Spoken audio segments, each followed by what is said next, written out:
We're gearing up for a major blast from Old Man Winter. Everything from snow squalls to sub-zero temperatures coming up.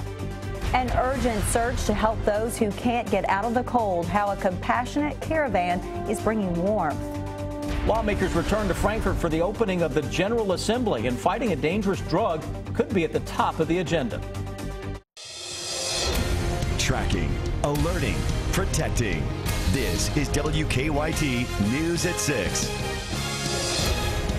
Good evening. It is cold tonight, of course, but an Arctic blast will soon bring much colder air into the bluegrass. Temperatures will fall to dangerously cold levels. And the wind chill will be even worse for us. We begin tonight with Chief Meteorologist Chris Bailey. He is tracking the bitterly cold air moving our way. Chris? Yeah, we're seeing that getting closer and closer to the bluegrass state right now. Look at the difference just from Lexington to Indianapolis. 29 Lexington, down to 11 degrees in Indianapolis, where they dropped 4 degrees just in the past hour. 6 in Chicago. This is the leading edge of the Arctic air. It gets a lot colder the farther northwest that we go. Something you're going to be probably sick of hearing, but you know what? We're going to drive home the point, the wind chill. You're going to hear it a lot over the next 48 hours because it's going to reach the danger category late tomorrow into early Thursday. Right now, it's not so bad. Low and mid-20s into most areas. But as the Arctic air and the gusty winds arrive late tonight and tomorrow, we're going to see those numbers turn negative. Life First Alert Defender. Nothing across the bluegrass state for now, but often when you get an Arctic outbreak, it is accompanied by a front that can at least produce some snow showers and some squalls. Look at how the clouds are aimed directly at Kentucky, and we do see some of those snow showers and squalls back here, and the timing on that may bring at least some of that into town early tomorrow morning. Now, are we talking about a lot of snow? No, we're not at all. But if we get some of those squalls in time for the morning commute, that in itself can cause a few issues. And your hour-by-hour forecast is timing that Arctic boundary right into the bluegrass region with some of those snow showers and squalls. And then the temperature tumble that comes in behind that as readings pretty much drop all day long until we get into the single digits tomorrow evening. Guys, coming up here in just a few minutes, we're going to track the wind chill. Impressive numbers showing up, and we'll show you why that falls firmly within the danger category in just about 10 minutes. Chris, we will see you then. Thank you. Those bitterly cold temperatures will quickly become dangerous for anyone who has to stay outside for long. So what about those who don't have a home? Tonight, volunteers are making sure Lexington's homeless are not forgotten. Garrett Weimer shows us tonight how a compassionate caravan is helping them. He continues our First Alert weather team coverage. Tonight, volunteers will gather here at the Catholic Action Center's Community Inn. Then they'll start their search, hoping to save lives as the temperature drops. For the past couple days here at God's Net, they've been sorting blankets, coats, and scarves. And now it's time to pound the pavement and put those warm clothes in the hands of those who need it. The compassionate caravan will hit the streets tonight, searching for people without a place to stay and offering them rides to warm shelters for the night. If they don't want to go, they'll leave them coats and blankets to help stay warm, to make sure no one on the street dies from dangerous cold. Our goal is simply to find everyone that's out there. Now, whether it ends up being 2 people or whether it ends up being 20, whether it ends up being 60, hopefully more people are understanding that they have to come in, and there won't be that many. But wherever they are, we are just there to extend the invitation to keep them safe and keep them warm. It's still not too late to help out. Volunteers will gather here at the Community Inn on Winchester Road. Then they'll hit the streets at about 7:45. In Lexington, Garrett Weimer, WKYT. The compassionate caravan helped 60 men, women, and children during a cold snap in November. Many shelters and warming centers will be opening in Lexington to help people get out of that cold weather. The Hope Center already helps about 200 men at its emergency shelter on West Loudon, and the center is making room for 50 more. Now, even if the Hope Center fills up tonight and the nights to come, staff members will make sure everyone has a place to go. And we do have some overflow facilities that we can use. So when the numbers do get too big for this facility, we do call our community partners and we will take some of the guys over to the other facilities. The United Way of the Bluegrass says people can call its 211 call center for cold weather help, and Lexington city leaders will open warming shelters tomorrow through Friday. We have a list of those locations on WKYT.com.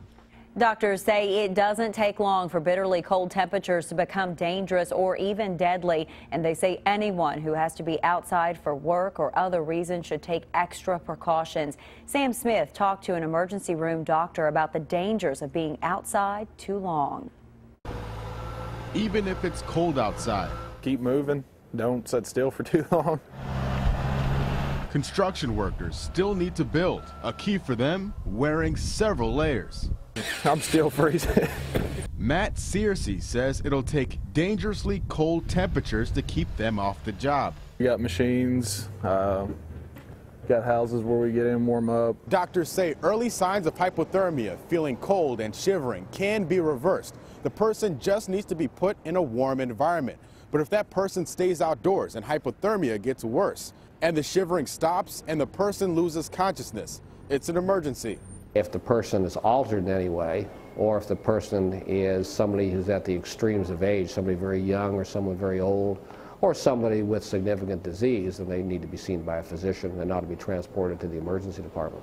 Dr. Charles Eckerline says when it's below freezing, exposed skin is vulnerable to frostbite, and people need to avoid long periods of time outside. So far, they haven't seen any hypothermia cases in the emergency room. He hopes that continues, but admits it's unlikely. Every year we get at least a couple of people that have passed out outside in the freezing weather and end up oftentimes with severe hypothermia and even bad frostbite. In Lexington, Sam Smith, WKYT. When it is so cold, doctors are careful about releasing patients. They want to be sure that their patients have somewhere warm to go. And for more cold weather information, just go to WKYT.com. We have your latest forecast and details about warming centers around central Kentucky. Tonight, a fourth person faces charges in connection to a deadly shooting at a Winchester apartment complex. Winchester police charged 19-year-old Christopher Robinson with murder and burglary. He had been at UK Hospital since the shooting 2 weeks ago. Police say shots were fired during a home invasion in the apartment. They say that one of those bullets went through the floor, killing 19-year-old Amber Cottle in the apartment below. Robinson and two others were injured. Police charged Lamont Wilkerson and Aaron Staley with murder and Lillian Barnett with complicity. Lawmakers returned to Frankfort today for the opening of the 2015 legislative session, and it appears one of the most talked about issues this session will be heroin abuse and its treatment. At least 10 bills that focus on these issues have been filed. As Phil Pendleton tells us, the governor and the attorney general say hospitals will soon be receiving help for overdose cases. Kentucky lawmakers once again have their plates full for the next several months in the state capitol. I can't begin to tell you the frustration. Dozens swarm to the Capitol on opening day, demanding action because of a major problem with heroin. One of the most frightening problems facing our families today. Governor Beshear and Attorney General Jack Conway are calling on lawmakers to pass legislation to increase treatment and give first responders more tools in overdose cases. But in the meantime, they announced a new pilot project. We're making available some 2,000 heroin overdose reversal kits to Kentucky hospitals with the highest rate of heroin overdose deaths. Those kits include the drug naloxone, also called Narcan. It immediately reverses the effects of a heroin overdose by physiologically blocking the effects of opiates. UK, U of L, and the St. Elizabeth Hospital System in northern Kentucky are included in the pilot program. Overdose patients will receive a kit free of charge when they leave the hospital, so they or a loved one can prevent another overdose event and possibly save a life. 230 Kentuckians died from heroin overdoses in 2013. In Frankfort, Phil Pendleton, WKYT. Those kits will be paid for through settlement funds the Attorney General received from 2 pharmaceutical companies. Today, Kentucky's U.S. Senator Mitch McConnell becoming the Senate Majority Leader as he began his 6th term of office. The new Congress convened this afternoon, and Republicans now control both the House and the Senate. Senator McConnell told his colleagues that a lot of hard work awaits them. He told KAT's Bill Goodman that he hopes Republicans can find common ground with President Obama. It's pretty obvious we're going to have a lot more interaction than we've had the last few years. He'll need us, and I'm hoping that everything we send him is not going to end up vetoed. Republicans have already promised quick action on approving the controversial Keystone XL pipeline, which the president has threatened to veto. Bill Goodman's one-to-one interview with Senator McConnell airs tonight at 6:30 on KET. Tonight, the UK basketball team hits the court for the first time since beating Louisville 10 days ago. The undefeated Cats are back in Rupp Arena to play Ole Miss. Rob Bromley joins us now live from Wildcat Central with a preview. Hi, Rob. Hello, Amber and Sam. Welcome back into Wildcat Central, which is really buzzing now with fans, certainly eager to get out of the cold and come in and watch a ball game. Tip-off against Ole Miss in just under an hour in Rupp Arena. Now, John Calipari has talked a lot this season about clutter and what his players hear. Certainly, you would think Andrew Harrison had to hear it after the Louisville game. He hit a big three, but he turned the ball over 6 times. So, after U of L, has he heard some clutter? I don't think he's listened to it. I know I haven't. All we did is got back to work and, made some adjustments for him and the other guards and said, okay, all right, this is what works, this is what doesn't work, and let's keep going. But it's like anything else. I mean, Willie after that game said, I played awful. And they're not machines. I say it all the time. He didn't play well. The UCLA game, I wish he could duplicate that 28 times. Guess what? Hard to do. All right, 7 o'clock start tonight on the SEC Network as the Cats open up SEC play against Ole Miss. I will be back in just a few minutes with sports. Cal talks about keeping his players engaged, specifically Willie Cauley-Stein. For now, that's it from Wildcat Central. Sam, Amber, back to you. Rob, thank you. Some fundraisers have popped up offering to help a girl who survived a Western Kentucky plane crash. But next, experts say you should do your homework before donating. And then the wait is almost over for Kroger shoppers when the new Euclid Avenue store will open for business. People all over the world have heard the incredible story of Sailor Gutzler, the 7-year-old who survived a plane crash in Western Kentucky that killed her parents, sister, and cousins. A lot of people have felt moved to help Sailor, and some fundraising sites have popped up. But a family spokesperson told CBS News that SailorGutzlerFund.com is the only one sanctioned by the family. The Better Business Bureau says you should do your homework before deciding how you donate.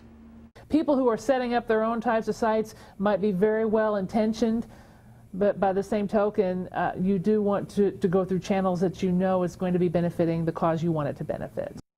The NTSB expects to finish their preliminary investigation in the next week or so. Their final report could take more than a year.